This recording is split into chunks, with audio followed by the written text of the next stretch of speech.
featuring. They can do no wrong, the Kangaroos. What a victory this is going to be. Yes, another disappointing loss. Unable to defend home turf against the Kangaroos. Thanks for watching Eagle Review, proudly sponsored by Chicken Treat. And Benny, it seems that when the rain started coming down at quarter time, the effort and intensity was just out the window. Yeah, very disappointing, Stephen. Very, very poor effort. The boys very disappointed. They know they've got this week to respond. Talk is cheap. They've got to put those words into action. One bloke who can't make amends is Josh Kennedy. He's going to miss at least 1 week with a depressed fracture of the cheekbone. He did the same against Carlton a couple of years back in the final at Patterson Stadium.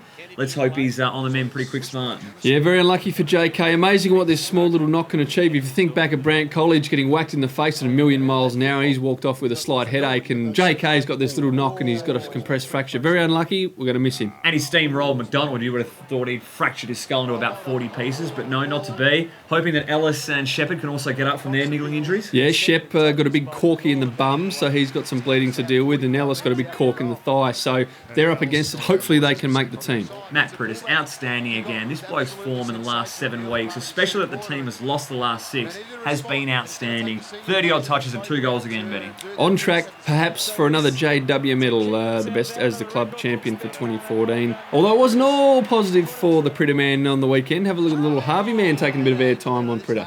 Very unlike Brent Harvey to get up there. Thanks for that, Pred. But Brent Harvey's game, what were your thoughts on a little slap to the face on Scotty Selwood? Do you want to see him go for weeks? I don't. I was surprised he didn't get at least a reprimand. No, not enough force to constitute a report that was deemed questionable in my eyes, but I'm happy to see him get off for that. Mark Lacraft's first quarter, really out of this world. Had something like 4 marks inside 50. Had goals on the scoreboard as well. Really did show what he's capable of in the dry weather, at least. Exactly right. And 12 tackles for the night, if you don't mind. So really emphasising that forward pressure from Lecker. Time for the Chicken Treat West Coast Roast of the Round, and a few contenders bobbing up. Mitch Brown's throwback to the bloke on the mark with 50 metres was quite appalling. What about the boundary umpire? Didn't know what to do. He's throwing the hand up as if he's going to give it, but then thought, the field umpire's overruled me. You got to stand up for yourself, son. No confidence, but we're going to give it to Callum Sinclair. Didn't play the game, obviously, but played waffle on the Monday, made an absolute clown out of himself. Tries to put this one through from 40 out. Gives the biggest fist pump. No, didn't even go through, mate. Yeah, have a look at Sinker here. He's thinking, if I nail this, I'm just going to turn around and give the West Perth crowd a bit of shtick after I sail this one through for 6 big ones. Unfortunately, forgot to check if the goal umpire saw it, went through as well. It didn't. Chicken Treat West Coast Roast of the Round for you. Nice, Benny Roberts. All the best to Will Schofield playing his 100th game. Friend of the show, friend of the club. All the best to you, mate. Let's hope we have a win down in Launceston. Thanks for joining us on Eagle Review, proudly sponsored by Chicken Treat.